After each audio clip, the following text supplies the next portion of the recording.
We're going over the Commander Masters Precons from worst to best. I'm Mia, and I like the fact that Loyal Apprentice just got a reprint. I'm Beezy, and I like cracking open a Precon that I just spent $100 on, and you can support us at patreon.com. Robert Adams is already doing that. That's why he gets a shout-out. If you want an awesome shout-out like Robert Adams, as well as exclusive content, you know where to find it. It's patreon.com. We're also sponsored by Cool Stuff Inc. You could save 5% when you use the code Nerds. at checkout. That's code Nerds. at checkout. We also are sponsored by Dragon Shield. Best sleeves in the multiverse. Good sleeves. And also, Moxfield.com, the best deck building website. There's going to be an ad in the middle of the video. Somewhere. I'm not telling you where. If you guess where and you're right, you cheated. If you guess and you're wrong, everyone makes mistakes. Yeah, but we don't like cheaters here, so don't cheat. Try not to cheat. Also, happy birthday to everyone whose birthday's today, and also happy birthday to everyone's pets whose birthdays are today. Yes, and with that out of the way, we can go to the actual video. It's the Precons from Commander Masters, worst to best. We are going over the Face Commander, the deck's game plan, how good the deck is, the best reprints, the best new cards, 5 budget ads for you to put in, 5 non-budget ads for you to put in, and cards we'd recommend cutting. And the one thing we need to mention before we get into the actual decks themselves is, oh my god, these decks are expensive. In no universe am I defending charging $85 or $150 for a Precon. These are like super ultra mega premium products no matter what Wizards is telling you. Yeah, there's no MSRP price right now, so it makes it a little bit dicey as to what the Precons are supposed to be at. But just know, if there's any new players who are watching this, that there are many other Precons that you can get for a much less price that are just as good, that can teach you how to play Commander, and that can just help you with the basics. Yeah, so I'm not going to really recommend you buy any of these unless you got the money sitting around, but I am going to rank them still from worst to best. Yeah, we will definitely get into it, but just know, not necessary. $150. I even saw one for actually $170 recently. Come on. All right, coming in at number 4, it's Planeswalker Party. The face commander of this deck is Commodore Guff. He is 1 blue-red-white for a 5 loyalty Planeswalker. At the beginning of your end step, put a loyalty counter on another target Planeswalker you control.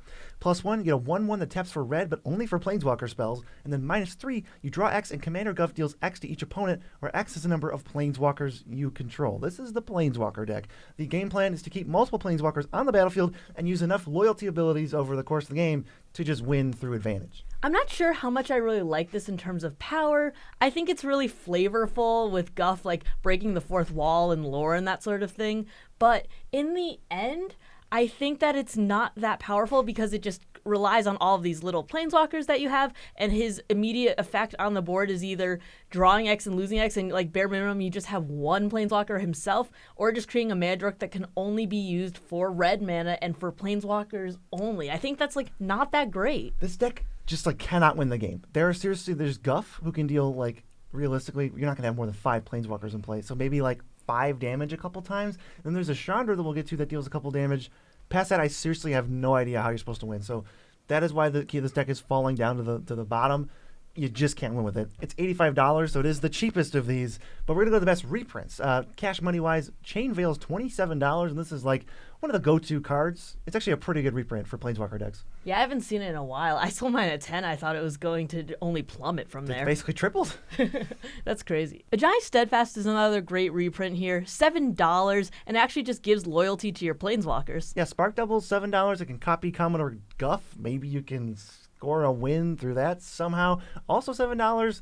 I did not know that card was that pricey. Yeah, I actually use it in the Door deck, and I really like it there. So that's like people are starting to wonder what that deck is. They're like, the Door deck. I keep mentioning it. The Door deck. Keep mentioning the Door deck. I gotta show you the Door. Okay, now that Amber's here, we can talk about Chandra Awakened Inferno. Somehow $13, but it's like a nice mini board wipe. Can't be countered, and it pings with those emblems every turn. That's actually kind of annoying. If you can do it twice right away, you got something cooking. Yeah, and also Cascade Bluffs for $4 here. We always love a good land reprint. Yeah, it's like one of the only lands in any of these precons that's worth more than like $3, so I figured I'd mention it. Next, we go to the best new cards. This is Chandra, Legacy of Fire. She pings equal to your Planeswalkers on the end step, and that's, again, like one of the only other ways you have to deal direct damage. All the creatures in this deck suck, so Chandra's actually really sweet for Planeswalker decks. Guff Rewrites History is also a great new card here. It's kind of like a 4-for-1 Chaos Warp, but it's a guaranteed hit for all of them. So kind of good, kind of bad, but multiple targets, never the worst thing. I think it cancels out to a 0 for 0 because nobody's down anything. Yeah, but if you have a couple really like problematic permanents. Yeah, you can at least lessen the threat of them. They're probably not going to be as good as what they were. And then Vronos is like the weirdest card I've ever seen. It can phase out planeswalkers or bounce things or like make an artifact a 9/9. Also, this character's dead, so don't get too attached. Yeah, as all the good characters in series often are. Yes, just he's dead. He actually died in 2015. Let's go to the budget ads. Precons Sky Rampart, it says you can only attack left or right based on what you choose. That helps protect your planeswalkers. Yeah, because it's opponents to the left or right or planeswalkers they control. I think this is just a fun ad too, because it just like if you can blink it, you could just go no here, and then it's just like a little bit of a political tool. Also, I mean, 2 out of the 3 opponents can't attack you, so if you're trying to protect planeswalkers, that's one of the better ways to do it. Experimental Augury and Tezzeret's Gambit are 2 ways to proliferate for like 0 cents. They're like really bare bones. 2 mana to draw and 3 mana to draw 2. Really not great at sorcery speed or instant speed, but you get a proliferate on there, so if it can put 2 loyalty counters on something, spread them out, that's fine. I think this like deck in general is a little bit light on card draw, so adding them in really helps you kind of like churn through and get to those planeswalkers faster. Yeah, there's not much going on for card draw. Eternal Wanderer is back down to a budget bomb. Maybe I'll talk about that at some point, but it's a nice board wipe. You -4. Everybody keeps their creature of your choosing, so you keep your best thing, they keep their worst thing, and that's going to help protect. And she also protects herself just built in. People can't attack her with more than one thing. You can also just get, 2/2 double strike Vigi Samurais? They're not Vigi, but they are double strikey. Well, it just helps protect them just a little bit, too. Yeah, and then Call the Gatewatch, Ignite the Beacon. They just search for planeswalkers. So this deck kind of lacking in the planeswalker power. But once you get the non-budget ads going, you find planeswalkers that are worth tutoring for. What are some of those non-budget ads? Teferi, Master of Time is a great one to add to this. You can either draw discard, you can phase a permanent out, or get a time stretch for his ultimate. But it happens every turn, and you've gotten me with this in your Oscar deck, and it is annoying. Teferi is never not annoying. It's $7. Icarwoon Gauntlet says your planeswalkers get some wonky abilities, which I think is actually extra relevant if you're not going to upgrade this deck a ton. It's only $6, so you can turn all your crappy planeswalkers that don't even have ultimates or pluses from like War of the Spark into, we can like proliferate and like maybe take an extra turn or something. I'm actually surprised that it's this cheap right now, because when All Will Be One was out, it was like $20 or something. Yeah, this was like one of the overhyped cards. Everyone was like, this is broken, and like it was the most clearly not broken card I've ever seen. But now it's down to $6, which is super affordable. And you mentioned All Will Be One. How about All Will Be One? $12. When you put loyalty counters on your planeswalkers in this case, you start pinging people. We need more win conditions, maybe even more than this, but this is a start to add ways to win to this deck. Yeah, it's just so hard to deal damage with all these planeswalkers and not a lot of creatures, so we gotta get it somewhere, right? None of the planeswalkers in this deck are really going to ultimate and win you the game, like as out of the box. It's not going to happen. Yeah, it's just with the lack of win cons, we really need to add some in ourselves. There's also Ugin the Spear Dragon. This is like your go-to big boy planeswalker. It's 8 mana, can wipe the board. You can ultimate if you get there. This deck is very capable of doing that and just spew a bunch of permanents in play. It's $15, and Displacer Kitten is a nice little secret one. This is $9. When you cast non-creature spells, you can flicker non-land permanents. What I'm actually going to do is just continuously -3 guff, and every time I cast a spell, I get to -3 guff as long as it's on my main phase. I'm super down for that. That's actually a way to win. I love this too, because like the Chandra, for instance, that we were talking about earlier, that pings 1, it's like you can get that multiple times per turn if you keep flickering that planeswalker. So it could just stack up really quickly, and then if you flicker it a few times, you have a little like couple weenie spells like Preordain or something. Ooh. Experimental Augury? Yeah, then you can just get stack up 3, 4, 5 damage in upkeep, and that just starts to add up after a while, especially since you can't do much damage right out of the box. All right, as for cuts from this deck, there's a lot of choices, so we're going to try to cut the worst ones. Narset of the Ancient Way, I think, is one of the worst planeswalkers ever printed for any format, so I would definitely cut it from any deck that it ever is in. Gideon Jura forces people to attack him. He has no ultimate. I don't know what I'm supposed to do with it. It's just kind of a waste of space. I think you can just get rid of it. Wall of Denial is a 0/8 Flying Shroud with no text. I don't know. Just get it out. Norn's Annex is another card in this deck that's great to cut. BZ hates this Hate card, it. and it says that you can't attack unless you pay a Phyrexian white. And with 40 life, and you're just swinging it for a few really high-powered creatures, that doesn't matter in the end, I think. Just a couple life here and there to attack planeswalkers. It's not protecting anything. It gives them a choice. It's not even like Ghostly Prison, where it's like, you can't do this unless you pay 2. That's already kind of giving them a choice. But this is like, no, you can't attack me unless you pay a white mana. Or 2 life if you don't have the mana around. I don't want to inconvenience you. You can pay 2 life if you really want to attack me. Oreskos Explorer, it's just draft chaff. I'm not even going to read it. It just doesn't do anything. So that rounds out the cuts. This deck, you need to add a way to win the game.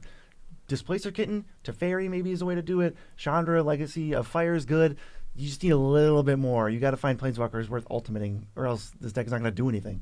At $85 also, the fact that we can't even find a consistent win con, hi Amber. Yeah, hi Amber. It's just really rough, and that's why it's at the bottom of our list. Right. I'm paying $85 for a Precon, and I can't even see how it's supposed to win? Yeah, what, 10 turns? I still don't think it can win. All right, we'll move to the next best Precon. This is number 3, Eldrazi Unbound. I'm going to just say it right ahead. This thing's getting held down because it's over $150 if you would like to buy one, which is utter nonsense. The face commander is Zolodok, Void Gorger. Zolodok? It's a 6-mana 7/4. Colorless spells you cast from your hand with converted mana cost 7 or higher have Cascade.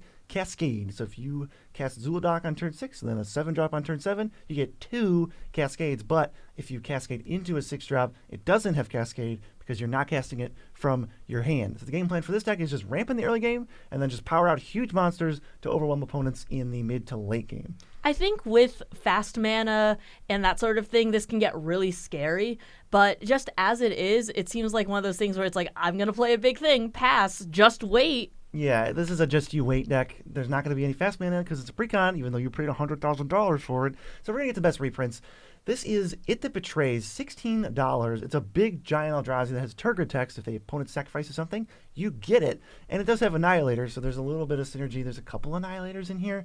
This is just a big giant boy. This deck has, I think, like 0 synergy. It's just play Zolodok, play big giant boys, and hopefully that's enough. Yeah, it just keeps the Eldrazi theme and goes, another Eldrazi maybe? Is that what you want? Are you dead yet? And the opponent goes, no, you're going to pass the turn now. I'm actually surprised that they kept Annihilator in here. Yeah, they put it in the set itself, the draftable set, and they put it in the Precons. I don't really have a problem with Annihilator. I think it's fine. A lot of people don't like it, though, so kind of questionable. Kozilek, the Great Distortion, is $9. They just keep printing this one. So weird that they won't print the Emrakul or the Ulamog. It's just a coincidence that it was this one that was $9. You can draw some cards back up to your hand size of 7, and then discard cards to counter opponent stuff. This is one of the cards that's going to be like, okay, if you have it out, the game might be over, because if they try to wipe the board or stabilize, you just go counter it. Yeah, this gets really, really scary. This used to be the big, commander for Eldrazi I've seen, but, could still be. This card, Zolodok's cool, but I think Kozilek's still better. Yeah, I think if you swapped it out, it wouldn't be the worst swap in the world. You actually might find that Zolodok is better than the 99. Yeah, that might be a good way to go. What's the next one? The next one is All Is Dust. It says that each player sacrifices all colored permanents that they control, and it's $8 right now. Literally just one-sided. We have no colored permanents. Perfect for the deck. Lightning Greaves, also $7. It gives haste and shroud. That's kind of what you need for these big giant monsters. I'm glad it's here because it could mean the difference between just you wait till I untap and take 10 damage. I'm actually surprised that it's still $7 because I keep pulling this in my mystery boosters and it was uncommon there, and it's been reprinted so many times. I get that it's so good, but $7 still? I mean, we got Path to Exile down from $10 to $1. What do we have to do to get Lightning Greaves down to $1? Please, if it gets on Budget Bombs, we will be preaching about it all day. It's so hyped. You'll know when it gets on Budget Bombs. Forsaken Monument, $7, a nice reprint. Your Wingdings make more Wingdings and you gain life, and it's a great time all around. Yeah, and Eldrazi Temple, $5, says that it can tap for 2 if you're doing, what, colorless? Eldrazi. Yeah, colorless Eldrazi. Eldrazi spells, yeah. Same thing. Yeah, this is the land that is more than Cascade Bluffs. But it's not a dual land, so I wasn't really counting it. No, but this is so good. I was just reprinted as Secret Lair and stuff, but it definitely needed a good reprint. In this deck, it's basically just Ancient Tomb, but you don't take damage. As for the new cards, there are some bangers, but please feel free to buy these as singles and not because they're in a Precon. First one is Rise of the Eldrazi, named after the set. It's 9 and 3 Wingdings. Can't be countered. You destroy a permanent, you draw 4 cards, well, target player draws 4, and you take an extra turn after this one, exile this spell. Here's how you win. I mean, this is just completely ridiculous. I mean, I'm so happy it exiles itself because I know Wizards was shying away from the loop ability of so many extra turn spells. So this kind of fixes it all in one to an extent. This is the coolest thing. It's all 3 original Eldrazi texts on a single card. You don't get any power and toughness. You just get the abilities. It's so sweet. I've actually heard that the name of this card is giving people trouble while cataloging too, because Rise of the Eldrazi was a set. Yeah. So when you look it up, you get this card and set boosters and that sort of thing. That's rough. Same with Mirrodin Besieged and Urza Saga. I don't know why they keep doing it. Next is Abstrusive Abstruse Archaic. It's a 4-mana 3/4 Vigi, and it has 1 untap to copy target activated or triggered ability you control, but you can't choose mana abilities because they don't use the stack, so they won't be on the stack to copy. So this is just kind of like really specific. I feel like you're never going to see this card, but some decks, like the Door deck, would enjoy it. I think this is really fun too. Anywhere you'd put like Lithoform Engine, you could slot this in too because it's colorless. I think there's some infinite stuff you can do. If you get really creative, you can go infinite. I think that just like with activated and triggered abilities, it's just so much fun to just like pick something you like and then go, oh, again, maybe? Again, the Archaics are really weird. Number 3, here's Skittering Cicada. Don't ask me why this card is colorless. It's a cicada. It has no color. What color is it supposed to be? Any color. Any color would Pick make one. sense. And they're like, no, a cicada has to be colorless. But an it Eldrazi. gives your colorless spells flash. It is not an Eldrazi.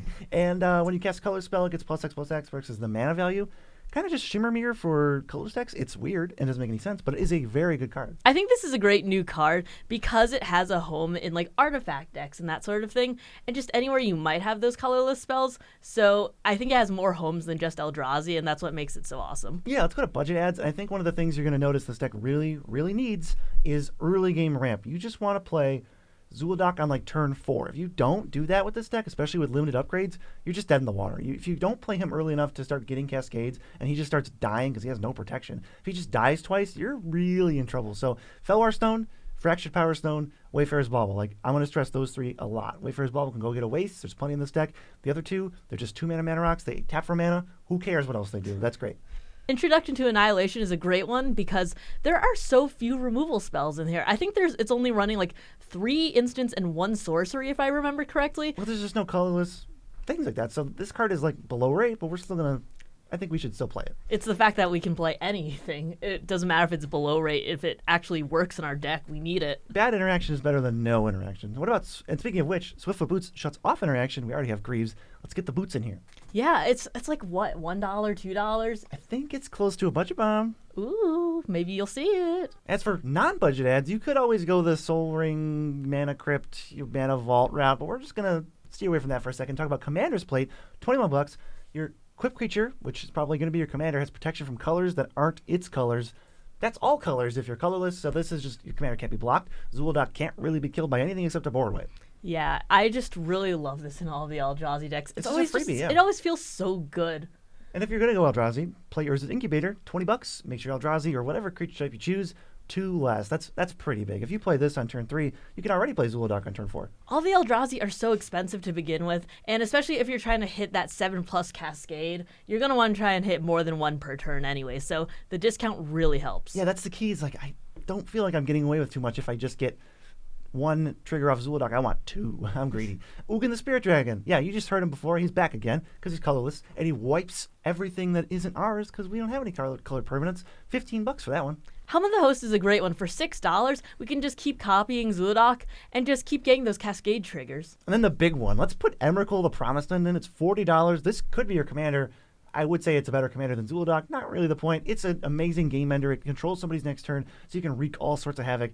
A lot of situations, they can just KO themselves if they have ways to pay life or ways to draw and then discard. It's going to be a disaster for them. So this usually just kills a player, and then you just have a 13/13 flyer, which is no joke. I think that this is one of those cards where people don't like having the turn controlled, so it might be a touchy subject at some tables, but I think it's also a really fun card, and it shines so much in Eldrazi decks that if you have the chance to do it and your play group won't get salty, highly recommend it. Oh, yeah.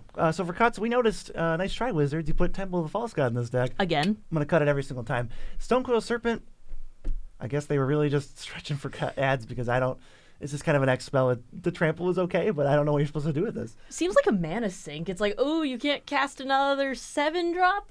Here's Stonecoil. I guess at least it's variable, so you could cast it with Zul'Doc, but I don't want to cast a vanilla creature. I don't want to cast it in general. Yeah, I just don't want to cast it. Dreamstone Hedron. I like this cycle of cards. I like Mindstone a lot. Hedron Archive is like, okay, but I think as you scale up, I just don't need to ramp at 6 mana. Why don't you just ramp at 4 mana? Just ramp at 3 mana. Endless One is another one we want to get out of here. It's X mana for XX. Again, another mana sink. I just don't get why they keep putting these in here. There's better cards. Mana sinks are good. Vanilla mana sinks are bad. This is like 3 steps worse than Stonecoil Serpent, so if you hated that one, you're going to despise Endless One. And then Suspicious Bookcase.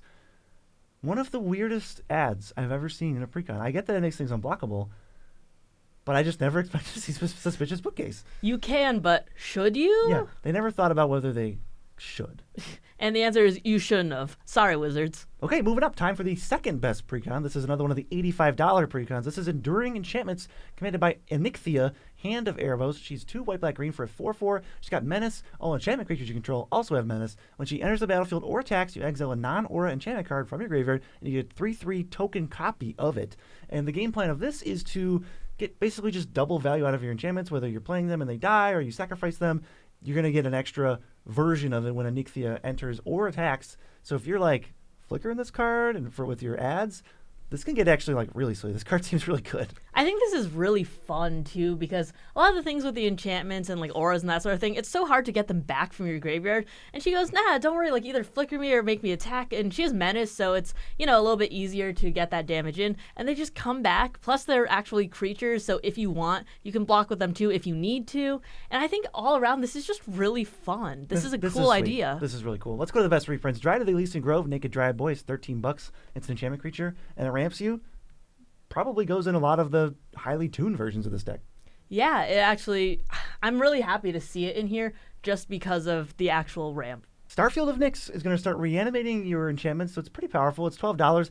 I actually think I don't like the last mode where now your things are susceptible to more board wipes, but take it or leave it. Sometimes you can overrun with it. Grasp of Fate, somehow $7. Triple O-Ring, I'm not interested. But if you are, might be a good time to start picking it up when the price drops. Mirari's Wake, another great one for $5. You know, you can actually tap for double mana, and your creatures get +1/+1. Not bad if they have Menace. In the Precon level, this is pretty strong. I think this is a pretty good Precon card. I like it a lot. Setessan Champion is like a $5 card. It's an Enchantress. It gets bigger, and you draw cards when you play or when enchantments enter. So it kind of works with Onyxia and the things she brings back, and then it just starts kind of cascading into Value Town. All right, best new cards. There's some cool ones in here. Composer of Spring lets you put a land from your hand on the battlefield when enchantments enter, or if you've got enough already, you start putting creatures out. And I think this is a pretty sweet one. I'm going to have to look at this for enchantment decks. Ghoulish Impetus is also a great one because it gets +1/+1 and goaded, but that's not the important part. The important part is that when the creature dies, the enchantment actually comes back, so you can attach it to something else. And Death Touch. So it also re-triggers Constellation as things are dying. That's a pretty cool package. If they're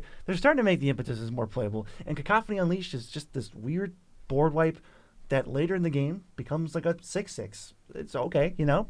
I'll take it. I like it, the board wipe part. How about budget ads, Mia? Grim Guardian's a great one. It says that when enchantments enter, each opponent loses 1 life. And it's a nice little way to start draining people out. We're going to have enchantments enter more than once anyways because of our commander's ability, so we're just going to get double triggers on that. Yep, let's go to Shigeki. He can channel to get your best spells back or play him early, and then he ramps into things. All Seed of Ice Bounty is a good way to protect your commander. I think Karamitra is a nice little indestructible monster to get down there, and then it just ramps you over the course of the game. And you liked Agent of Erebos. Yeah, I do. Just because it BMs people by exiling their graveyard over and over.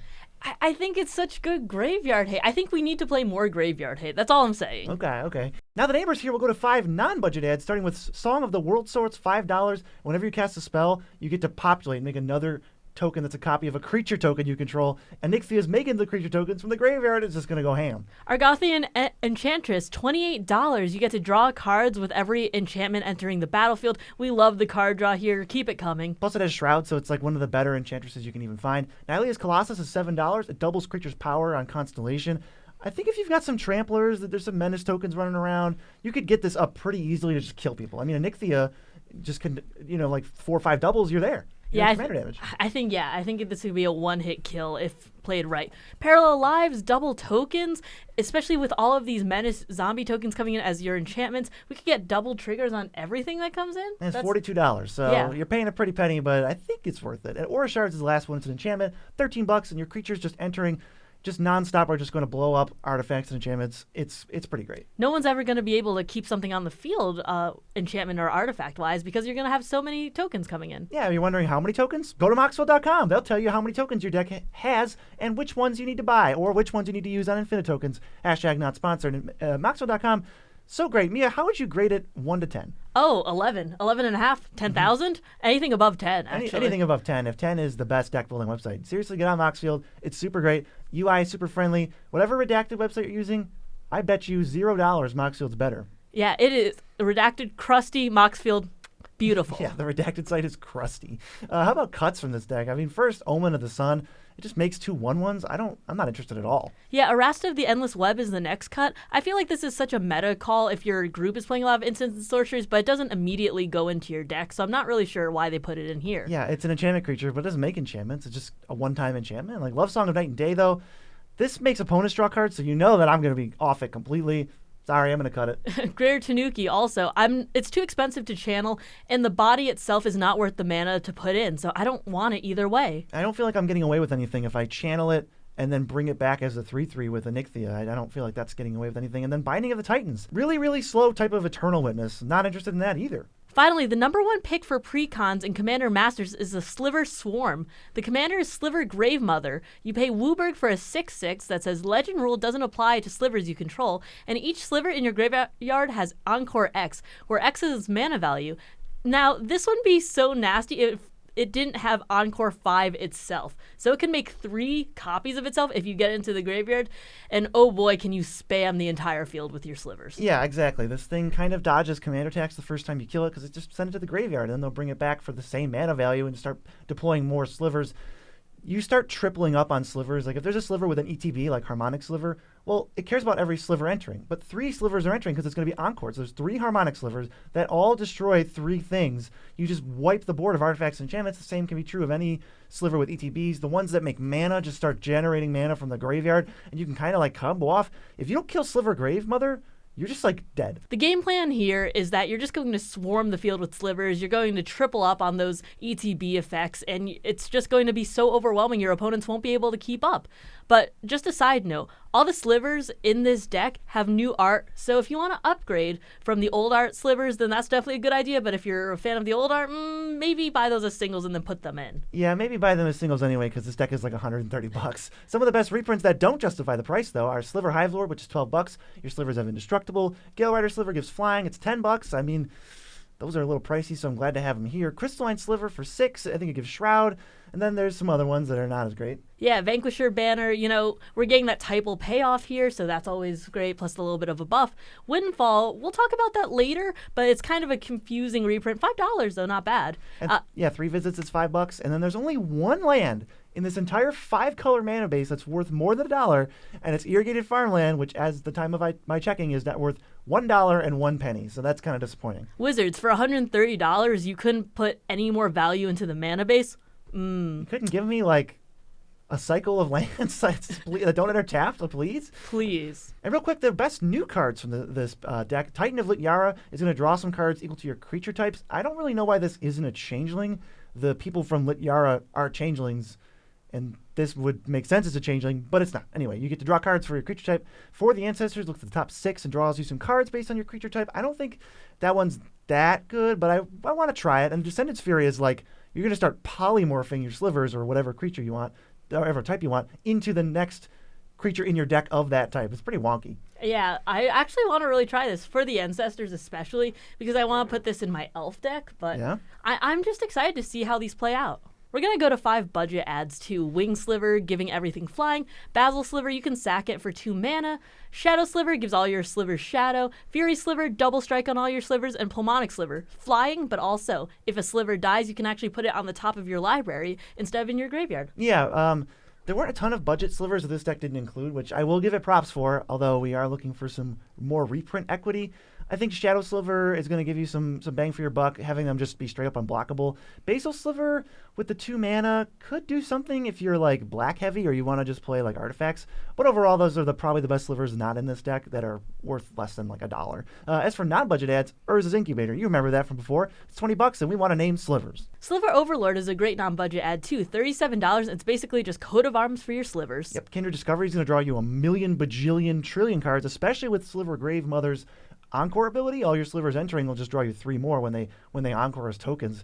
really scary stuff. If they have Kindred Discovery, you better watch out. Kindred Summons is also a great one to add in. For each creature type of a certain type on the battlefield that you control, you're going to flip until you hit one of that type from your library, and you're just packed full of slivers. You're going to get it. If you have 6 slivers in play and you go place Kindred Summons to go get 6 more slivers out of your deck and put right into play, your slivers are just going to be obnoxious. Who even cares what you hit at that point? As long as every sliver in your deck is not, a blank, you're going to dominate. And then just for fun, I'm going to throw in Sliver Queen. You already paid $500,000 for this precon. You might as well pay $319 for a Wooburg sliver that can pump out token slivers with whatever abilities your slivers have. But we also have to cut cards from this deck. We just showed you some spicy cards to add. We need to make room. That starts with Pillar of Origins. This is a build around mana rock. You could just play Arcane Signet and have it always tap for mana. I really don't like this card at all. I think it's a trap for the creature type decks. It looks like it works with your creature type, but then you realize you're building to make a mana rock that you could just play instead. Unclaimed Territory is very similar. If you're upgrading the mana base, you definitely don't need this. Even something like Ancient Ziggurat, I don't know if you need. But Unclaimed Territory, just put the duels in. I don't like having not a dual land when you don't have slivers in play. Blade Sliver, just kind of a generic sliver we don't really need. Yeah, Taunting Sliver too. You can technically, you can go to all your creatures, but we want to make room for the better budget ads and non-budget ads. What we have. And Windfall, this is what we were going to touch upon earlier. Why are there wheels in this? I just can't figure it out. I mean, good reprint, but it doesn't really vibe with the entire theme of this deck, so I don't get it. Casting a wheel, if you're not playing some kind of Nekusar or draw cards, like Synergy, or you're stopping your opponents from drawing extra cards, it's just bad for you. So I don't know why we would want to cast Windfall. It's almost like I would just never cast this unless it's an emergency.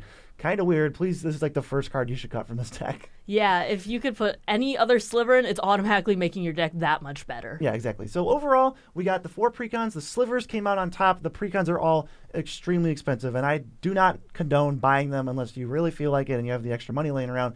Just so you know, now you have some ideas of cards that you might want from the decks itself.